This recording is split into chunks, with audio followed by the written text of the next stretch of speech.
बिस्मिल्लाहिर्रहमानिर्रहीम। अस्सलामु अलैकुम डियर स्टूडेंट्स, आज हम ईटा सेशन जो 2020 है उसके सिलसिले में जो ये हमारी क्लासेस चल रही हैं, जो आज का लेक्चर है उसमें हम बायो एनर्जेटिक्स वाले चैप्टर से जो सेकंड मेन इम्पॉर्टेंट टॉपिक जो स्टार्ट करने जा रहे हैं वो है रेस्पायरेशन।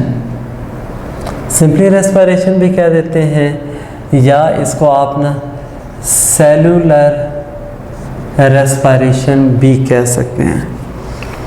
और बेसिकली ये जो सेलुलर रेस्पायरेशन है, हम ये कहते हैं कि ये एनर्जी रिलीजिंग प्रोसेस है। देखिए ना, हमने बायोएनर्जेटिक्स में क्या कहा था कि दो तरह के हम उसमें प्रोसेसेस या रिएक्शंस की बातें करेंगे कि either those will be energy capturing और they will be energy releasing process. हमने पहले जो किया ना फोटोसेंसिस फोटोसेंसिस जो था वो बेसिकली एनर्जी जो है वो कैप्चरिंग था कि लाइट एनर्जी जो थी वो एब्जॉर्ब की जा रही है और उसको फिर केमिकल एनर्जी की फॉर्म में कन्वर्ट किया जा रहा है। यहाँ पे क्या होगा कि जो एनर्जी रिच ऑर्गेनिक मॉलिक्यूल्स हैं वो ब्रेक डाउन होंगे, यानी बेसिकली सेलुलर रेस्पायरेशन में क्या होगा कि energy rich molecules are broken down. अब जिस तरह ये ब्रेक डाउन होंगे तो उसमें जो हमने कहा था ना, जो एनर्जी जो होती है केमिकल बॉन्ड की फॉर्म में अटैच उसमें स्टोर होगी। जब वो ब्रेक होगा तो सेम अमाउंट क्या होती है, एनर्जी की रिलीज़ हो जाएगी। अब ना जो एनर्जी जो होती है ना रिलीज़ होती है उसमें क्या होगा कि जो केमिकल बॉन्ड्स की फॉर्म में थी ना उसको आप कह सकते हैं कि वो केमिकल एनर्जी है। और यहाँ पे क्या होगा कि वो हीट एनर्जी में या फिर ना एक यहाँ पे मैं नाम दे रहा हूँ मैकेनिकल एनर्जी की सूरत में क्या होगी, वो अपीयर होगी।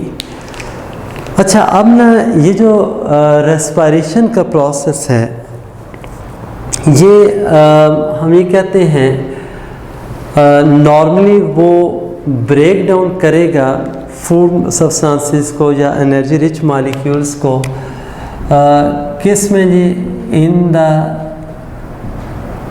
Presence of oxygen. कि जब ऑक्सीजन अवेलेबल है तो ये उसको ब्रेक डाउन करेगा बाय यूजिंग ऑक्सीजन और फिर उसमें से क्या एनर्जी रिलीज़ हो रही है। तो ये उस तरह से फिर क्या है, रेस्पायरेशन जो है ना वो हम ये कह सकते हैं कि ऑक्सीजन की प्रेजेंस में होता है, लेकिन ज़रूरी नहीं है। असल में ना रेस्पायरेशन की दो टाइप्स हैं। एक टाइप वो होगी जिसको हम नाम देते हैं एरोबिक, और दूसरी जो रेस्पायरेशन है वो कौन सी है जी, शाबाश, एनएरोबिक। अब देखें जो एरोबिक रेस्पायरेशन है इसमें ऑक्सीजन जो है ना वो यूज़ होगी, ठीक है ना, जबकि एनएरोबिक जो है वो विद आउट ऑक्सीजन होती है। और इसमें ना एक आपको बात बता देता हूँ कि अगर ना ये बात का MCQ में पूछी जा सकती है बात कि अगर आपसे कोई पूछे ना कि इन दोनों रेस्पायरेशन में से पहले जो थी या स्टार्ट में कौन सी रेस्पायरेशन थी या जो अर्ली लिविंग ऑर्गेनिजम्स थे वो कैसे रेस्पायर करते थे, तो सिंपल उसका आंसर क्या होगा कि दे रेस्पायर्ड एनएरोबिकली। जो स्टार्ट में ऑर्गेनिजम्स थे वो कैसे रेस्पायर करते होते थे, एनएरोबिकली करते थे। और उसके बिहाइंड रीज़न क्या थी, वाई दे वर रेस्पायरिंग एनएरोबिकली। तो सिंपल से बेटे कि जो शुरू की जो है ना जो एटमॉस्फेयर की कंपोजिशन है, जो हमारे सराउंडिंग है, जो एयर थी उसके अंदर आप कह लें कि ऑक्सीजन नहीं थी, ऑक्सीजन फ्री फॉर्म में नहीं थी। कंबाइंड स्टेट में ज़रूर मौजूद थी लैंड के ऊपर, लेकिन एटमॉस्फेयर में फ्री फॉर्म में ऑक्सीजन नहीं थी। तो उस वक्त फिर क्या होगा कि जो ऑर्गेनिजम्स थे वो एनारोबिकली रेस्पायर कर रहे थे, एरोबिक रेस्पायरेशन का कोई चांस नहीं था। और एरोबिक कब स्टार्ट हुई? जिस वक्त आप कह लें कि जो माइक्रो ऑर्गेनिजम्स से, ख़ास तौर पर उसका जो प्रोकैरियोटिक ऑर्गेनिजम्स हैं साइनोबैक्टीरिया की तरह से, साइनोबैक्टीरिया जो थे ना, यानी आप कह लें कि वो अर्लीस्ट है ना प्रोकैरियोट, उनमें ऐसे थे जो फोटोसिंथेटिक है। हालांकि सिंपल जो बैक्टीरिया होते हैं उनमें भी कुछ फोटोसिंथेटिक होते हैं, लेकिन आपने क्या पढ़ा हुआ है कि जो फोटोसिंथेटिक बैक्टीरिया हैं वो वाटर यूज़ नहीं करते, बल्कि वो क्या करेंगे, H2S हाइड्रोजन सल्फाइड यूज़ करते हैं। और वो हाइड्रोजन सल्फाइड जो यूज़ करते हैं ना, वो हाइड्रोजन सल्फाइड क्या है, हाइड्रोजन जब प्रोवाइड करेगा ग्लूकोज फॉर्मेशन के लिए। जैसे हमने ना अभी मैकेनिज़्म इसका फोटोसिंथेसिस का किया है, तो उसमें हम क्या कहते हैं, जो वाटर है वो सोर्स ऑफ हाइड्रोजन है, यानी वाटर की ऑक्सीजन रिलीज़ होती थी फोटोसिंथेसिस में। लेकिन जो फोटोसिंथेटिक बैक्टीरिया होते हैं वो हाइड्रोजन सल्फाइड यूज़ करते हैं। बेटे जब हाइड्रोजन सल्फाइड यूज़ कर रहे हैं as a source of hydrogen, तो जो फिर रिलीज़ होगी सल्फ़र होगी। वो थोड़ा सा फोटोसिंथेसिस का डिफरेंस।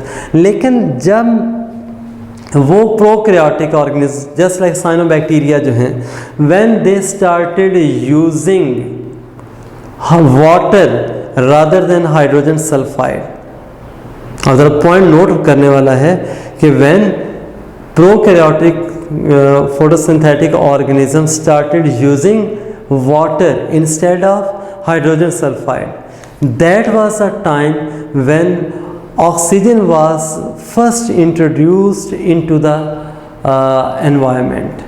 जो फ्री ऑक्सीजन है उस वक्त क्या थे वो रिलीज। अब देखें मैं दोबारा नहीं लिख रहा, हमने फोटोसिंथेसिस की इक्वेशन पढ़ी हुई है। फोटोसिंथेसिस में इक्वेशन में आप क्या देखते थे कि एंड पे O2 बनती है, जिसको आप बाय प्रोडक्ट कह रहे हैं। अब वो ऑक्सीजन जो थी वो वाटर से आ रही थी। तो मैंने पहले क्या बोला है, एनारोबिक रेस्पिरेशन की रीज़न क्या है, कोई फ्री ऑक्सीजन मौजूद नहीं थी। भाई ऑक्सीजन होगी तो ऑक्सीडेशन हो सकती है ना, तो इसका मीनिंग क्या है कि उस वक्त जो एयर थी या जो एनवायरनमेंट था वो रिड्यूसिंग था।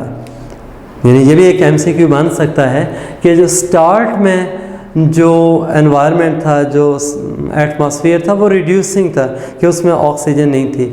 लेकिन जब माइक्रोब्स ने या फोटोसिंथेटिक ऑर्गेनिजम्स ने वाटर यूज़ किया और अब वाटर की वजह से उन्होंने एयर के अंदर ऑक्सीजन रिलीज़ की, तो अब क्या है, ऑक्सीजन की प्रेजेंस में ऑक्सीडेशन पॉसिबल होगी। तो हम फिर ये कह सकते हैं कि जो एनवायरनमेंट है दैट बिकेम ऑक्सीडाइजिंग। पहले क्या था, वो रिड्यूसिंग था, अब वो क्या हो गया, ऑक्सीडाइजिंग हो गया। अब ना जिस वक्त ऑक्सीडाइजिंग एनवायरनमेंट हुआ, ऑक्सीजन अवेलेबल हुई, अब क्या है, चांसेस बढ़ गए या पॉसिबल हो गया क्या, एरोबिक रेस्पिरेशन। तो बिल्कुल सिंपल सा है। यानी अगर इन दोनों में से देखें ना कि जो अर्ली है, जो पहले होती थी वो क्या थी, शाबाश एनारोबिक थी, वो भी रीज़न मैंने बता दी। और बाद में जो स्टार्ट हुई है वो कौन सी एरोबिक है, और वो क्या था, that started with the availability of oxygen. अब यहाँ पे ना अभी भी जो लिविंग ऑर्गेनिजम्स हैं कुछ ऐसे हैं कि ऑक्सीजन होते हुए भी क्या करते हैं, वो एनारोबिकली जो हैं वो रेस्पायर कर रहे हैं।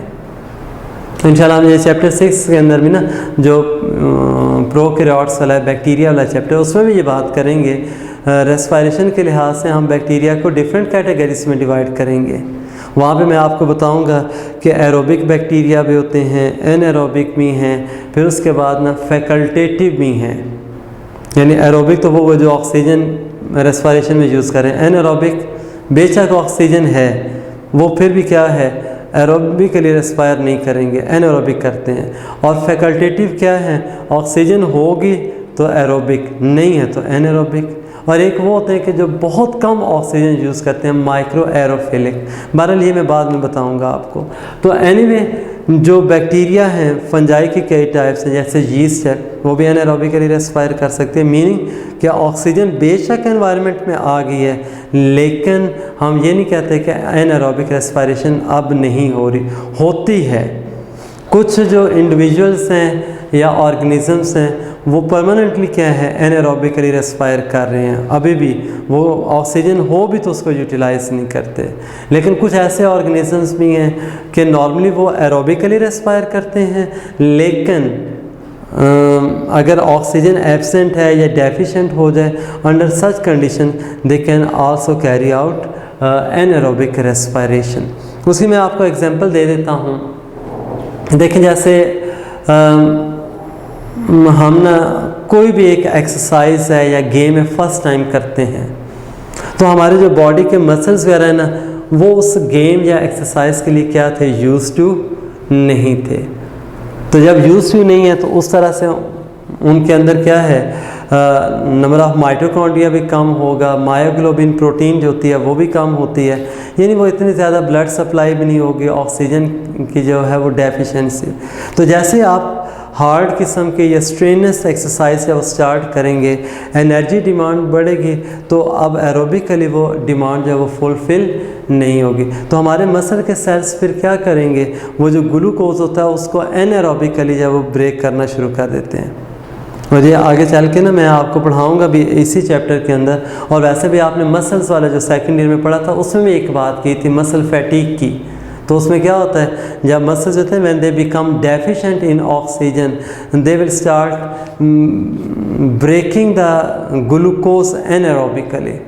और जो एनारोबिक प्रोडक्ट होगी ना ग्लूकोज की, वो लैक्टिक एसिड आपने पढ़ा था, लैक्टेट। और वो जो लैक्टिक एसिड है ना, when it gets accumulated in muscles that will make the muscles painful. तो फिर क्या होगा, मसल्स जो वो पेनफुल हो जाएंगे कि उस तरह से फिर क्या होगा कि नॉर्मली कंट्रैक्ट रिलैक्स नहीं कर सकते हैं। तो ये आपने अक्सर नोट भी किया होगा कि फर्स्ट टाइम कोई गेम करें या एक्सरसाइज स्टार्ट करें तो दूसरे दिन बहुत ज़्यादा वो मसल्स में पेन फील हो रहा होता है, लेकिन खुद वो हील अप भी हो जाता है।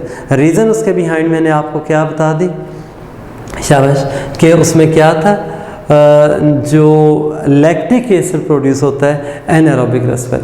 तो देख लें ह्यूमन बॉडी जब मोस्ट एडवांस और कम्प्लेक्स है, मोस्टली हमारे में एरोबिक हो रही है, but in specific condition our body can also carry out anaerobic respiration.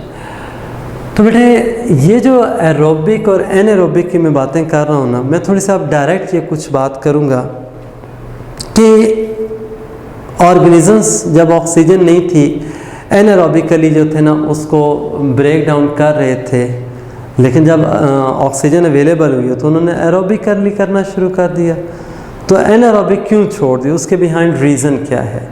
बहुत आसान सा उसका आंसर है, ये एमसीक्यू के लिहाज से नोट कीजिएगा कि आपने वैसे भी ये पढ़ा हुआ है कि जिस वक्त ग्लूकोज जो होता है ना वो ब्रेक डाउन होगा तो हम कहते हैं कि इनकम्प्लीट ब्रेक डाउन होगी इसकी। मैं अभी सारा ये प्रूव भी करूंगा। जबकि एरोबिक में क्या होगा, हाँ जी, कंप्लीट ब्रेक डाउन। तो उसमें इनकम्प्लीटली ये ब्रेक डाउन हो रहा था और इसमें क्या हो जाएगा, कंप्लीटली जो है वो ब्रेक डाउन होगा। अब ये देखें, अगर मैं कहता हूँ ना इनकम्प्लीट ब्रेक डाउन, तो इसका मतलब क्या है, वो जो ग्लूकोज मॉलिक्यूल के अंदर जो बॉन्ड्स बने थे ना, वो सारे के सारे जो बॉन्ड्स हैं वो ब्रेक नहीं हुए। जब सारे बॉन्ड्स ब्रेक नहीं होते इसका मीनिंग क्या है, जो उस एनर्जी रिच मॉलिक्यूल के अंदर जो तमाम एनर्जी थी वो रिलीज़ नहीं हुई, means less energy will be release. जब कम्प्लीटली ब्रेक होगा तो means all the bonds will break down, और जब वो ब्रेक डाउन हो रहे हैं तो it means all energy will be release. तो अब यहाँ से आप क्या कहेंगे, एनारोबिक रेस्पिरेशन में जो एनर्जी रिलीज होती है वो कम होगी। और क्यों कम होगी, because anaerobically glucose will not be completely broken down, जबकि एरोबिक में क्या होती है, ज़्यादा। और अगर आपसे कोई ATPs पूछ ले, अभी हम उनको प्रूव भी करेंगे, इसमें क्या होगा, जो ग्लूकोज मॉलिक्यूल जब ब्रेक होता है ना, जस्ट आपका जो गेन होगा वो 2 ATPs का होगा, जबकि इस केस में हम क्या है जी 36 ATPs की बात करेंगे। इसमें क्या होगा, 36 ATPs। अब खुद आप अंदाज़ा लगा लें कि ये इस तरह से ना जो ATPs हैं उनकी बेस के ऊपर ना यानी एनर्जी डिफरेंस कितना आ रहा है।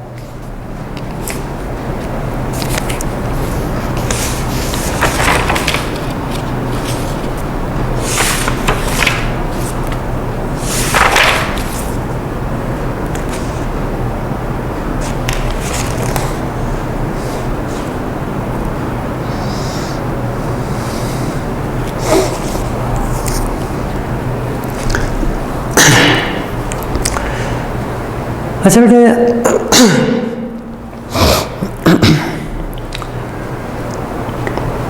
इसके बाद में नेक्स्ट जो आ जाता है जो एरोबिक रेस्पिरेशन में अगर हम देखें क्या रिजेम्बलेंस है एनारोबिक के साथ, तो उसके लिए ना मैं अगर ना थोड़ा सा मैकेनिज़्म की तरफ जाता हूँ, उसमें होता ये है कि देखें जो ग्लूकोज है जो बेसिकली आप क्या कहते हैं एक 6 कार्बन कंपाउंड होगा, वो 2 मॉलिक्यूल्स ऑफ पायरुवेट इनके अंदर क्या करता है ब्रेक होगा। क्या होगा वो 2 मॉलिक्यूल्स ऑफ पायरुवेट में ब्रेक होता है। और ये जो इतना जो प्रोसेस हो रहा है ना यहाँ से लेके यहाँ तक, इसको बेटे हम नाम देते हैं क्या जी, ग्लाइकोलिसिस का। इसको आप क्या नाम देंगे, ग्लाइकोलिसिस। देखिए इस ग्लाइकोलिसिस में जो हमें ना जो हम ये कहते हैं कि जो फाइनल प्रोडक्ट मिलती है वो ठीक है पायरुविक एसिड के 2 मॉलिक्यूल्स होंगे, लेकिन साथ साथ क्या होगा इस प्रोसेस में 2 ADP से क्या है ये 2 ATP से मिलते हैं, प्लस क्या होगा 2 NAD पॉजिटिव जो होंगे ना वो रिड्यूस हो जाएंगे 2 NADH में, प्लस क्या होगा 2H पॉजिटिव। ये वो सारा मैंने ना आपके सामने क्या किया है वो प्रोसेस रख दिया है कि जिसमें क्या है कि ये ग्लूकोज होता है वो पायरुविक एसिड के अंदर चेंज हो रहा है। और भाई अगर ना ग्लूकोज का मैं स्ट्रक्चर नहीं ड्रा कर रहा, हम चैप्टर 2 के अंदर ना वो डिस्कस कर रहे हैं कि एल्डिहाइड शुगर है। लेकिन देखें ये जो पायरुविक एसिड बन रहा है ना, पायरुविक एसिड का अगर आप देखें ये स्ट्रक्चर में यूँ ड्रा कर देता हूँ कि ये क्या था जी, जो पायरुवेट है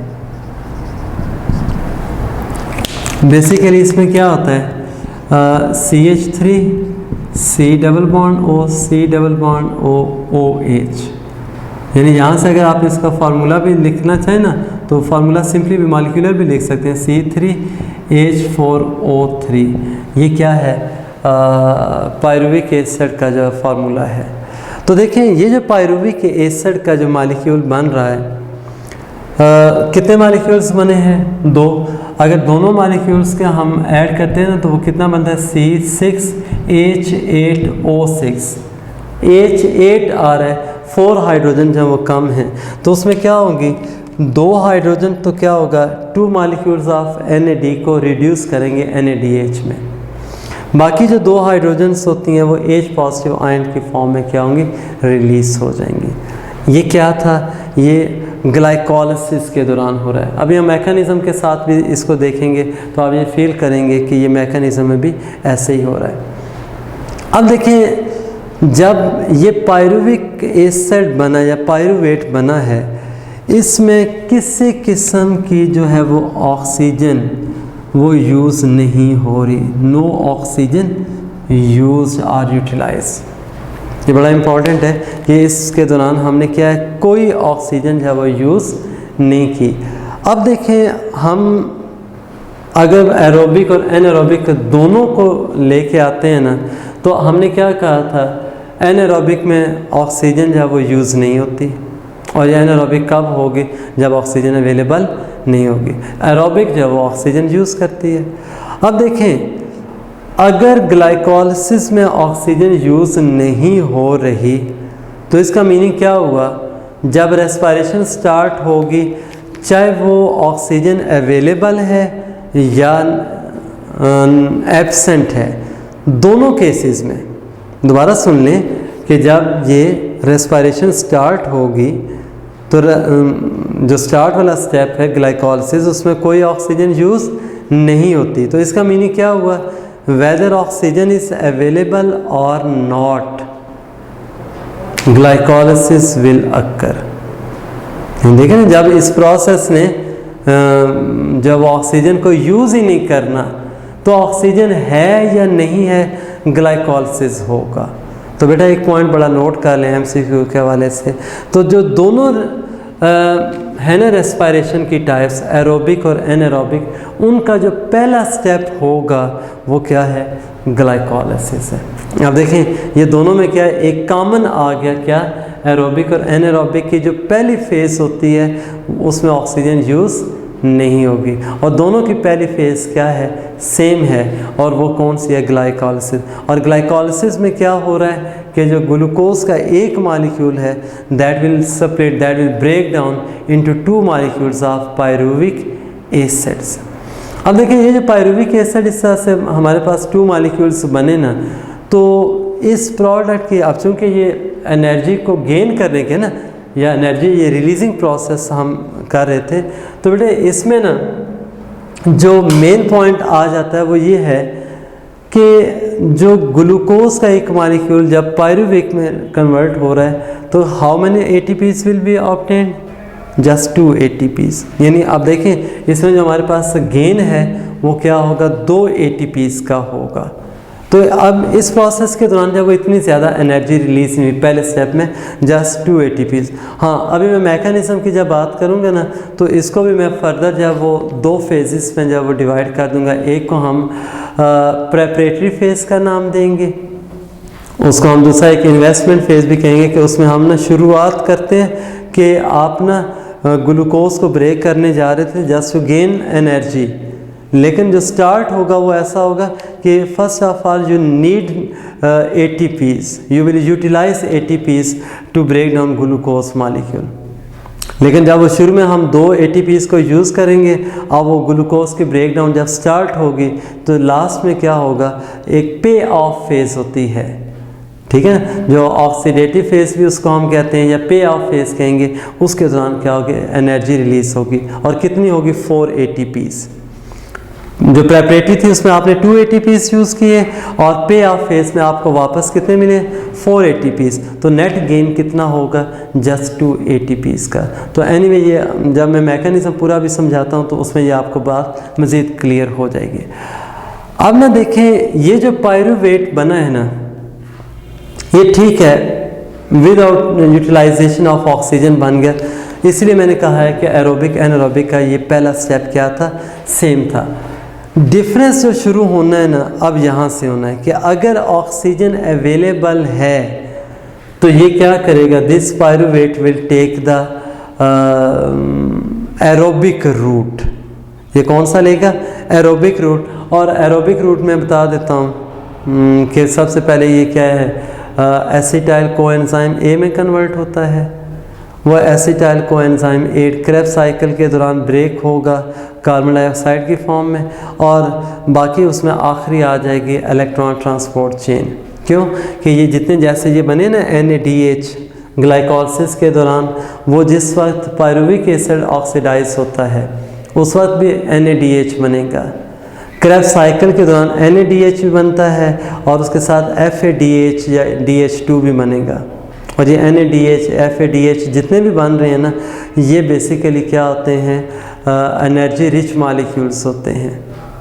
और जब ये वापस हैं वो क्या है, ब्रेक डाउन होंगे, यानी NADH जब ब्रेक होगा ना NAD पॉजिटिव H पॉजिटिव में, तो इलेक्ट्रॉन्स रिलीज होंगे और वो एनर्जाइज इलेक्ट्रॉन होते हैं। फिर आखिरी फेज़ में वही इलेक्ट्रॉन्स होते हैं एक इलेक्ट्रॉन ट्रांसपोर्ट चेन के थ्रू डाउनहिल मूवमेंट शो करेंगे, एनर्जी रिलीज़ करेंगे। वही जो केमी ऑस्मोसिस हमने फोटोसिंथेसिस में पढ़ा था, तकरीबन उसी तरह से क्या होगा, ATP सिंथेसिस होगी। तो ये क्या था, एक रूट बन जाएगा पायरुविक। लेकिन उसमें डिटेल में अभी जाने से पहले मैं थोड़ा सा ना एनारोबिक को कवर करना चाह रहा हूँ। देखिए होगा क्या कि ये जो पायरुविक एसिड बना है ना, ये पायरुविक एसिड ब्रेक होगा किस में, ये फॉर एग्जांपल मैं कहता हूँ ये एनिमल सेल है,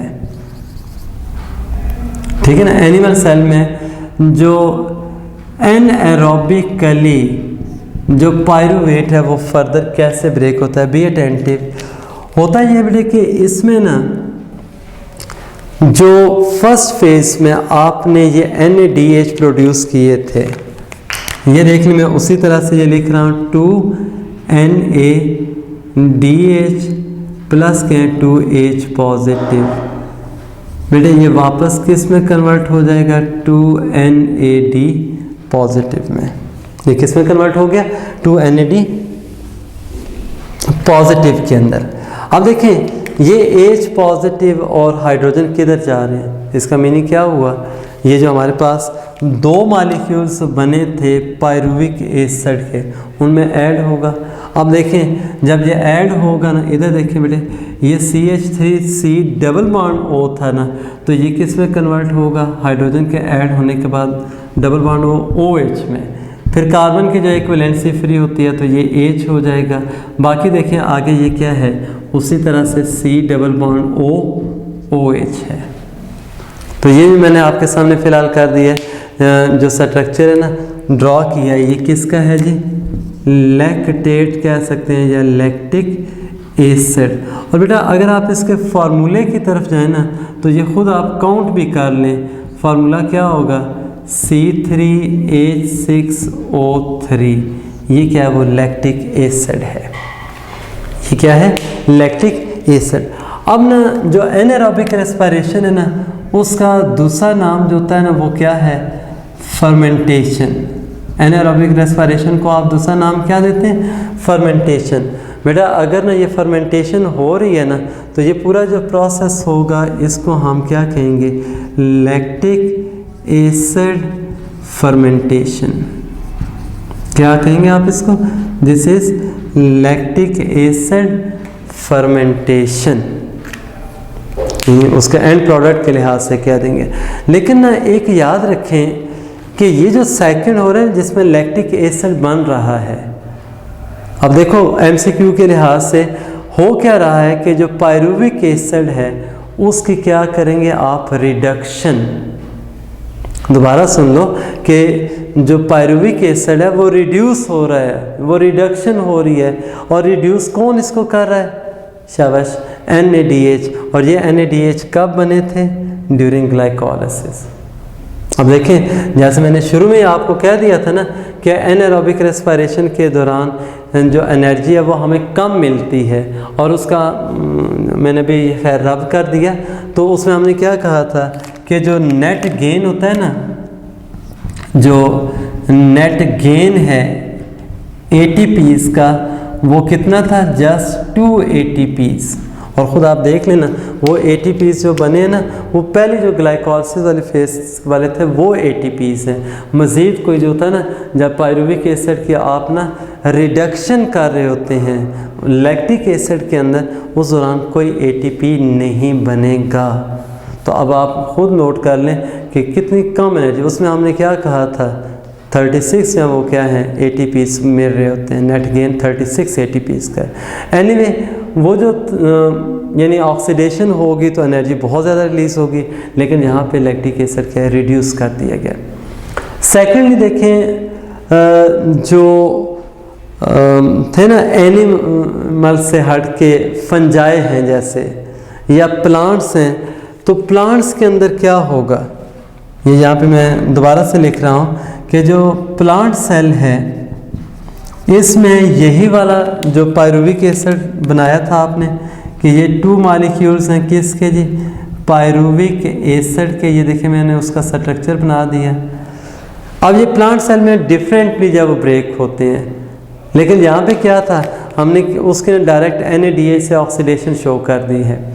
यहाँ पे भी ऑक्सीडेशन होगी लेकिन वो सेकंड स्टेप होगा। पहला स्टेप जो होता है उसमें क्या है, ये देखिए इधर जो कार्बोक्सिल ग्रुप है ना, ये वाला C double bond O single bond OH, ये देखिए C डबल बॉन्ड O और ये सिंगल बॉन्ड O, ये इस तरह से मिलते हैं तो ये क्या बन गया, CO2। और जब ये CO2 रिलीज हो रही है तो आप इस स्टेप को जब क्या नाम देंगे, ये क्या हो रही है, शाबाश, डीकार्बोक्सिलेशन। ये क्या हो रही है यहाँ पे, डीकार्बोक्सिलेशन हो रही है। अब बेटे ज़रा स्ट्रक्चर पे गौर कीजिएगा ना, ये 2CH3 C double bond O single bond क्या है, H हो जाएगा। और ये आपके पास क्या है, पायरुविक एसिड की बजाय क्या बन गया जी, एसिटैल्डिहाइड। ये क्या बन गया, 2 मॉलिक्यूल्स ऑफ एसिटैल्डिहाइड, यानी एक एल्डिहाइड बन गई। अब ना नेक्स्ट स्टेप में क्या होगा, यही जो एसिटैल्डिहाइड है, देखें ये 2 मॉलिक्यूल्स थे ना, ये जो ग्लाइकोलिसिस वाले थे 2NADH प्लस क्या है 2H पॉजिटिव, उनको जब वो यूटिलाइज करेगा वो 2NAD पॉजिटिव में कन्वर्ट हो जाएगा। और ये देखें जो C डबल बॉन्ड O था ना, ये अगेन जैसे हमने वहाँ पे उसको ब्रेक किया था कि सिंगल बॉन्ड OH हो जाएगा, और इस तरह से क्या है, ये आप देखें एक मॉलिक्यूल बन गया किसका जी, एथानॉल का। चूँकि आपने 2 एसिटैल्डिहाइड बनाए थे तो 2 एथानॉल बनेंगे, और यहाँ पे कार्बन डाइऑक्साइड भी क्या है, 2 ही रिलीज़ होंगे। अब खुद देख लें इसमें MCQs के लिहाज से कितने ज़्यादा बातें ये आ रही हैं कि भाई जो ये वाली फर्मेंटेशन है जिसको आप ना आखिर में क्या है, एथानॉल बनी ना, अल्कोहल या इथाइल अल्कोहल है, तो इस वजह से हम इसको ना अल्कोहलिक फर्मेंटेशन कहते हैं। और ये अल्कोहलिक फर्मेंटेशन फंजाई के अंदर भी हो रही होती है और प्लांट सेल्स में भी होगी, लेकिन वो फर्मेंटेशन जो होती है उसमें क्या है, ये बेसिकली 2 स्टेप्स हैं। पहला कौन सा था, डीकार्बोक्सिलेशन कि CO2 रिमूव हुई, और दूसरा कौन सा है, इसमें रिडक्शन प्रोसेस है। ये दूसरा कौन सा है, रिडक्शन प्रोसेस है। बेटे अब ना ये देखें, अगर ना यहाँ पे भी ये जो मैंने अभी आपके सामने इक्वेशंस की तरह से लिख दी हैं, इन पे आप गौर करें, आपको कहीं पे भी जो है ना ATP फॉर्मेशन नज़र नहीं आ रही है। यानी ATP जो बनी थी या हमें गेन हुआ ना, वो यही वाला था जो कि क्या है, ग्लाइकोलिसिस के दौरान हुआ। ठीक है, बाकी आगे ना पायरुविक एसिड इसमें भी क्या है, रिड्यूस ही हो रहा है, ठीक है ना, लेकिन वो क्या है, डीकार्बोक्सिलेशन के साथ हो रहा है, तो एक CO2 जो होती है वो लूज़ हो रही होती है।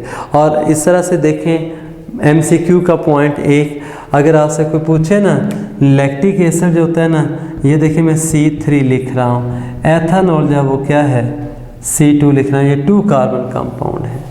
ठीक है, या आप इस तरह से 3C भी लिख सकते हैं, ये 3 कार्बन कंपाउंड, और जो वो 2C है 2 कार्बन कंपाउंड।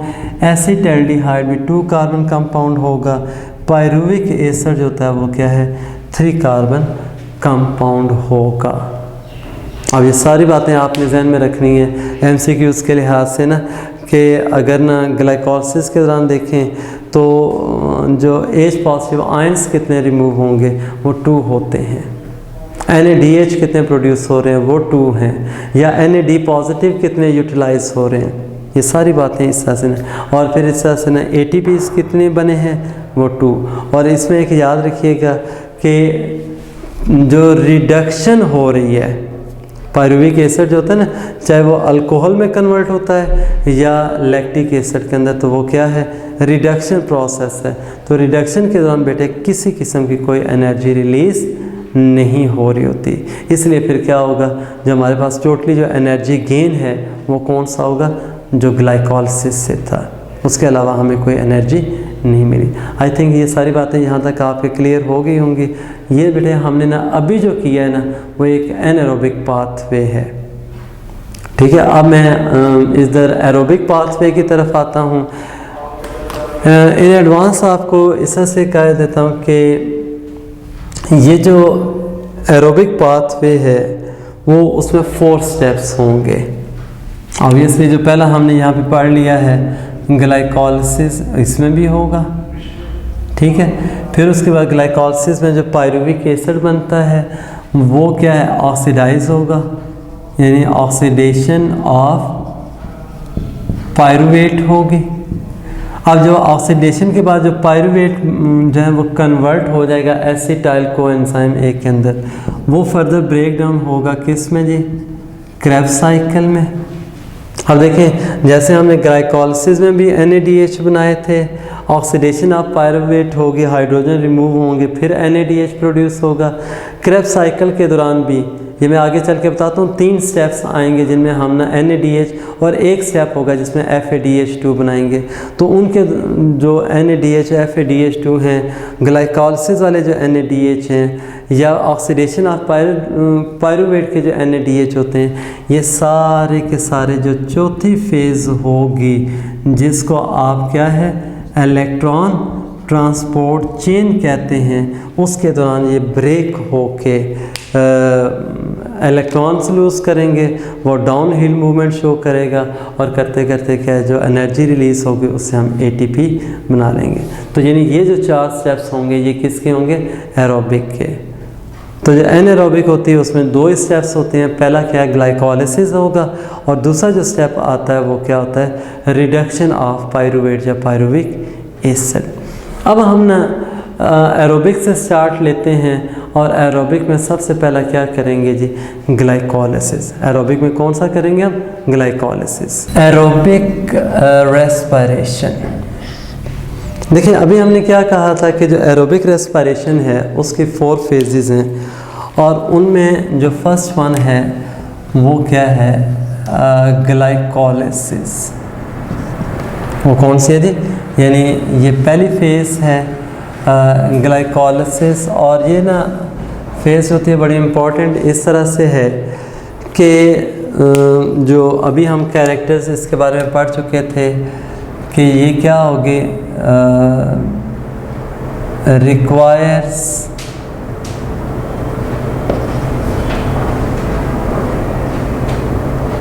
नो ऑक्सीजन, यानी O2 मैंने लिख दिया और यहाँ पे लिख रहा हूँ अकर्स इन साइटोप्लाज्म।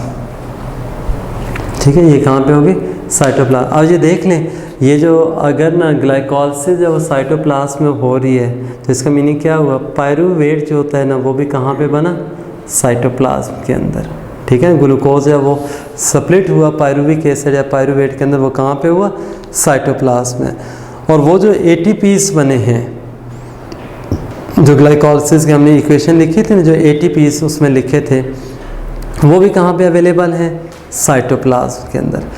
लेकिन जो कल से हम ATP सिंथेसिस की जो बात कर रहे थे, केमियोस्मोसिस, यहाँ पे ग्लाइकोलिसिस में जो ATP बनती है ना वो केमियोस्मोसिस की वजह से नहीं होते, ये ख़ास याद रखना है। उसके लिए ना जो फास्फोराइलेशन हो रही होती है उसको एक हम नाम देते हैं, ये यहाँ पे मैं लिख रहा हूँ सबस्ट्रेट लेवल फास्फोराइलेशन, यानी जो ATP सिंथेसिस होगी वो सबस्ट्रेट लेवल फास्फोराइलेशन के अंडर होगी। अब ये जो ATPs हैं सबस्ट्रेट लेवल फास्फोराइलेशन के थ्रू बनेंगे। ये एक और MCQ आपके सामने आ गया, यानी ग्लाइकोलिसिस के दौरान कोई केमियोस्मोसिस का जो ATP हमें नहीं मिला, वो जो दोनों ATPs हैं they are the result of substrate level phosphorylation. अच्छा, एक और भी बात यहाँ पे बता देता हूँ, वो भी जो मैंने शुरू में कही कि हम इसको ना 2 फेजेस में करते हैं और जो पहली फ़ेज़ होती है ना ग्लाइकोलिसिस की, उसको आपने क्या नाम दिया था, प्रेपरेटरी फेज़ का। उसको आपने क्या कहा था, प्रेपरेटरी फेज़। और प्रेपरेटरी फेज़ को हमने ना एक दूसरा नाम भी दिया था, इन्वेस्टमेंट फेज़। प्रेपरेटरी फेज़ को आप क्या कहते हैं, this is an investment phase. और ये किस लिए इन्वेस्टमेंट फेज़ होती है, रीज़न आप यहाँ पे नोट कर लीजिएगा, बिकॉज इट यूटिलाइजेस ATPs। यानी स्टार्ट में क्या होगा, ये 2 ATPs जो है ना वो यूटिलाइज करेगी, ये वाली फेज़। ठीक है। तो ये ना इसलिए इसको हम कहते हैं कि वो ATPs हमें एक तरह के क्या कि इन्वेस्ट करनी है, इन्वेस्टमेंट ये फेज़ थी। अब ना ये जो प्रेपरेटरी फेज़ या इन्वेस्टमेंट फेज़ होती है ना, इसमें कोई एनर्जी रिलीज़ नहीं हो रही है, लेकिन हम ना जो ग्लूकोज होता है उसको एक ऐसी फॉर्म के अंदर चेंज कर रहे होते हैं कि so that it may further break down to give us energy. एक तो आपने ना MCQ के लिहाज से जो बात यहाँ पे याद रखनी है कि इन्वेस्टमेंट फेज़ में first of all we will use 2 ATPs, लेकिन जो पे ऑफ फेज़ है उसमें हमें क्या है 4 ATPs मिलेंगे। क्या होगा 4 ATPs मिलते हैं। और ये भी जहन में रखना है कि वो जो 4 ATPs है ना, they are obtained in 2 different steps. वो मैं आगे अभी मैं करता हूँ ये मेंशन कि वो जो 2 डिफरेंट स्टेप्स होंगे ना, हर एक स्टेप में क्या होगा 2-2 ATPs आपको मिलेंगे। तो चूँकि आपने इन्वेस्टमेंट फेज़ में 2 यूटिलाइज़ किए थे, पे ऑफ में टोटल 4 मिल रहे हैं, तो नेट गेन वो कितना होगा 2 का होगा। वैसे अगर आपसे कोई ये पूछे ना कि जो total ATPs produced during substrate level phosphorylation, वो जो है ना सबस्ट्रेट लेवल फास्फोराइलेशन के दौरान जो टोटल प्रोड्यूस है हाउ मेनी दीस आर 4। लेकिन अगर ये कोई कहे ना नेट गेन, तो नेट गेन बेटे जो होता है वो 2 होते हैं। क्यों? हमने 2 जो थे वो इन्वेस्टमेंट में यूज़ किए थे, तो नेट गेन जो फिर हमारा 2 हो जाएगा, 4 नहीं होगा। अब ना यहाँ पे प्रेपरेटरी फेज़ जो है उसमें हम स्टार्ट लेते हैं किससे जी, ग्लूकोज से। और उसमें देखें जो ग्लूकोज होता है ना, पहले स्टेप में ये कन्वर्ट होगा किस में जी, ग्लूकोज 6-फॉस्फेट के अंदर। ये किस में कन्वर्ट होगा, ये 6-फॉस्फेट में। और इसके लिए जो हम एंजाइम यूज़ करते हैं, काइनेज एंजाइम सिंपली भी लिख सकते हैं, कई बुक्स में सिंपल काइनेज भी दिया होता है, या उसको हम ना हेक्सोकाइनेज भी लिखते होते हैं। ये देखिए मैं यहाँ पे ना इसके टॉप के ऊपर यूँ लिख रहा हूँ हेक्सोकाइनेज एंजाइम। और ये जो हेक्सोकाइनेज है ना, ग्लूकोहेक्सो भी लिखा हुआ होता है कई बुक्स में, यानी वो क्या करेगा, एक ATP को मॉलिक्यूल को ब्रेक डाउन करता है। ये देखिए ATP को ब्रेक डाउन किया किस में, ADP के अंदर। और ये जो हाइड्रोलिसिस ऑफ ATP हो रही है, दोबारा नोट कीजिएगा ये क्या हो रही है, हाइड्रोलिसिस ऑफ ATP। अब वो जो हाइड्रोलिसिस ऑफ ATP में जो फॉस्फेट रिलीज़ हुआ है वो ग्लूकोज की कार्बन नंबर 6 पे जाके क्या अटैच हो गया, इसलिए हम क्या कहते हैं ये ग्लूकोज 6-फॉस्फेट बना। नेक्स्ट स्टेप में क्या होगा कि यही जो ये मैं ज़रा शॉर्ट करके लिख रहा हूँ G6P कर दिया, ग्लूकोज 6-फॉस्फेट है, ये कन्वर्ट हो जाएगा किस में, ये एक और कंपाउंड है फ्रुक्टोज 6-फॉस्फेट। किस में कन्वर्ट हुआ, फ्रुक्टोज 6-फॉस्फेट में। और एक याद रखिएगा मॉलिक्यूलर फार्मूला जो होता है इन दोनों का सेम होगा। ये इस तरह से भी MCQs बन सकते हैं कि ग्लूकोज 6-फॉस्फेट has chemical formula similar to that of, या मॉलिक्यूलर फार्मूला इक्वल टू, तो आप उसमें देख सकते हैं ये किसके होगा, फ्रुक्टोज के। और उसके रीज़न ये होती है कि ये एल्डिहाइड शुगर जो होती है वो कीटोनिक में कन्वर्ट हो रही होती है फ्रुक्टोज के अंदर। लेकिन बात वही है कि एक आइसोमर दूसरे में जब वो कन्वर्ट हो रहा है, तो ये जो प्रोसेस होता है ना ये आइसोमराइजेशन है, या आप इस स्टेप को आइसोमराइजेशन स्टेप भी कह सकते हैं। यानी ये सेकंड स्टेप था, ये क्या है, आइसोमराइजेशन स्टेप है। और देखें चूँकि इसमें एक फॉस्फोराइलेटेड शुगर बन गई ना, ग्लूकोज 6-फॉस्फेट क्या है, that is a phosphorylated sugar. तो देखें एंजाइम जो है ना, ये मैं टर्मिनोलॉजी थोड़ी सी इसलिए बता रहा हूँ ताकि कहीं पे ना डिफरेंट वो तरीके से यूज़ भी हो, आप कंफ्यूज ना हो। जैसे मैंने कहा काइनेज भी आप लिख देते हैं तब भी ठीक है, चूँकि ये 6 कार्बन था ये सबस्ट्रेट, तो आप हेक्सोकाइनेज लिख दें तब भी ठीक है। अब ये 6 कार्बन जब वो ग्लूकोज है तो ग्लूकोहेक्सोकाइनेज भी आप लिख दें तब भी ये ठीक है। यहाँ पे ना ये आइसोमरेज एंजाइम लिख दो तब भी ठीक है, लेकिन थोड़ा सा और स्पेसिफिक हो जाए, आप इसको हेक्सो आइसोमरेज लिख दें, कोई मसला नहीं इसमें है, ये हेक्सो आइसोमरेज भी। या देखें आप इसको ना, चूँकि वो फास्फोरिलेटेड शुगर जैसे मैंने अभी बोला था, तो उस लिहाज से आप इसको ना फास्फो हेक्सो आइसोमरेज भी लिख सकते हैं। तो कहना ये चाह रहा हूँ कि ये जो है ना टर्मिनोलॉजीज वो डिफरेंट तरीके से यूज़ होती हैं, लेकिन ये नहीं कि कोई एंजाइम डिफरेंट है, तो यानी डिफरेंट राइटर्स इनको डिफरेंट तरीके से ले रहे होते हैं, एंजाइम सेम होता है। तो अगर ना ये इस तरह का एक प्रोसेस दे दिया जाए तो इसके लिए कौन सा एंजाइम है, ये नहीं कि आप अगर बुक के लिहाज से कहते हैं आइसोमराइजेशन है तो आइसोमरेज होगा। हो सकता है ऑप्शन के अंदर करेक्ट ऑप्शन हेक्सो आइसोमरेज दिया हो या फास्फो हेक्सो आइसोमरेज, तो ये सारे ठीक होंगे। अच्छा, इसके बाद ना ये जो फ्रुक्टोज 6P में लिख रहा हूँ ये बना, ये क्या होगा, फ्रुक्टोज 1,6 बिसफॉस्फेट के अंदर क्या है, ये चेंज हो जाता है। और ये जब फ्रुक्टोज 1,6 बिसफॉस्फेट में कन्वर्ट होगा तो अब देखें यहाँ पे हम क्या करते हैं, एक और ATP मॉलिक्यूल जब वो यूज़ करेंगे उसको ADP में कन्वर्ट करेंगे। ठीक है, ये भी सबस्ट्रेट लेवल की फास्फोराइलेशन हो रही है कि ATP से ना सबस्ट्रेट जब वो जा रहा है फ्रुक्टोज के पास। लेकिन देखिए 1,6 बाइसफॉस्फेट का मतलब क्या है, ये सेकंड ATP का जो फॉस्फेट होगा that is being added to carbon number 1 of fructose. पहले जब आपने ATP को ब्रेक डाउन किया था वो कार्बन नंबर 6 पे जाके आपने ऐड किया है, तो अब यहाँ पे क्या है, कार्बन 1 पे। अच्छा बेटे देखें वहाँ पे हमने ना हेक्सोकाइनेज, भाई यहाँ पे भी आप हेक्सोकाइनेज या सिंपली लिख दें, जैसे मैंने वहाँ पे कहा था उसको ग्लूकोहेक्सोकाइनेज कहते हैं, तो यहाँ पे ना अगर आप उसको उसी तरह से मोर स्पेसिफिक करके लिखते हैं फ्रुक्टो हेक्सोकाइनेज भी लिख सकते हैं। मेरे ख्याल में यहाँ तक ये सारी बातें समझ आ रही होंगी कि ये क्या है, काइनेज एंजाइम के अंडर ही हो रहा है, लेकिन ये क्या था, फ्रुक्टो हेक्सोकाइनेज।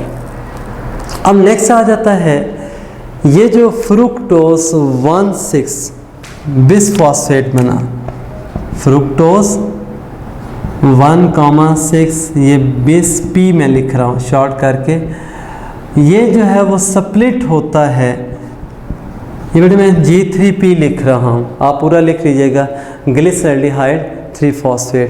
और ये दूसरा मॉलिक्यूल एक बन रहा है डाईहाइड्रोक्सी एसीटोन फॉस्फेट। अच्छा, अब ना जैसे मैंने ये स्टार्ट में किया था, इनके साथ ना ये कार्बन से मेंशन कर रहा हूँ, ये आपने ख़ास तौर पे याद रखनी, कहीं कंफ्यूज नहीं हो जाना कि बाज़ का तो MCQs में पूछ लेता है ना कि विच में बी 6 और विच वन इज़ 3 कार्बन, तो भाई पता होना चाहिए कि फ्रुक्टोज जो है वो भी 6 है, फ्रुक्टोज 1,6 भी जो होता है वो 6 कार्बन है, डाईहाइड्रोक्सी एसीटोन भी जो होता है वो यानी 3 कार्बन है, और G3P भी क्या है 3 कार्बन, यानी यहाँ पे क्या एक 6 कार्बन जो है वो क्या था इस स्टेप में ब्रेक होगा कि इसमें 2 मॉलिक्यूल्स ऑफ कौन कौन से थे जी, G3P और dihydroxy acetone, both are 3 carbon containing compound. और यहाँ पे जो एंजाइम होता है वो थोड़ा सा डिफरेंट है, उसको मैं बेटे यहाँ पे ये देखें एल्डोलेज, इस एंजाइम को आप क्या कहेंगे, ये कौन सा है, एल्डोलेज। अच्छा, एक बात ना याद आ रही है इसमें कि देखो जिस तरह से हमने डार्क रिएक्शन को कैल्विन साइकिल कहा था, इसको भी आपने एक पॉइंट कहीं पे नोट कर लीजिएगा, जो ग्लाइकोलिसिस है इसको हम EPM पाथवे भी कहते हैं। ये बड़ा इंपॉर्टेंट एक पॉइंट जहन में आ रहा है कि EPM पाथवे भी कहते हैं, यानी ग्लाइकोलिसिस का ये जितना पाथवे अभी चल रहा है ना, इसको आप क्या कहेंगे, EPM पाथवे। अब देखें EPM जो है ना, यहाँ पे ये बेसिकली ना 3 साइंटिस्ट थे, ईफा जो है ना एमडन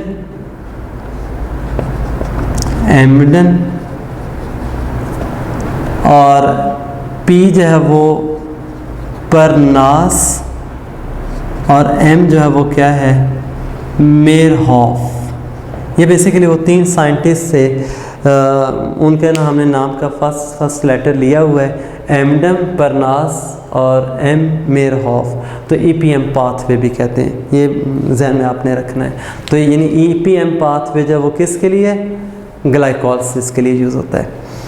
एनीवे यहाँ पे एल्डोलेस एंजाइम हो गया, इसने कर दिया। अब देखें ये हमारे पास जो 2 बने हैं ना, देखो जो फ्रुक्टोज था वो क्या है, एक कीटोनिक फॉस्फोराइलेटेड शुगर है, लेकिन जब ये स्प्लिट हुई है तो इसने क्या है, एक ट्राइओज, फॉस्फोराइलेटेड ट्राइओज बनाई एल्डिहाइड, और दूसरी क्या है, फॉस्फोराइलेटेड ट्राइओज ही है, लेकिन वो क्या है, कीटोन है। और जो नेक्स्ट स्टेप होगा, ये जो डाई हाइड्रोक्सी एसीटोन फॉस्फेट है, ये भी क्या है, कन्वर्ट हो जाएगी किस में जी, G3P के अंदर। देखें दोनों ट्राइओजिस थी ना, एक एल्डिहाइड है और दूसरा क्या है, कीटोन। शुरू में देखो ना, ग्लूकोज ये एल्डिहाइड थी और ये क्या है, फ्रुक्टोज में कन्वर्ट हो गया, यानी एक आइसोमर दूसरे में।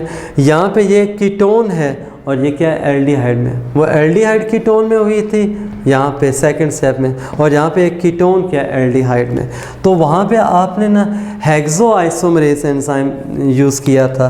तो यहाँ पे मैं देखें अब, चूँकि ये ट्राइओज है ना 3 कार्बन वाली, तो मैं इसको ट्राइओज आइसोमेरेज कह दूँगा, ठीक है। तो इस तरह से देखें जो डाईहाइड्रोक्सी बना था उसको भी आपने कन्वर्ट कर लिया किसके अंदर जी, G3P के अंदर। अब ये लास्ट स्टेप है किसका, इस प्रेपरेटरी फेज का। आज हम तकरीबन यहीं तक करेंगे, लेकिन मैं एक आपको ना इसमें थोड़ी सी एक चेंज करके बता देता हूँ। देखें मैं ये कर रहा हूँ कि तमाम जो स्टेप्स हैं उनको ऐड करता हूँ, एक ओवरऑल रिएक्शन लिख देते हैं, यानी वो कंक्लूड करने के लिए।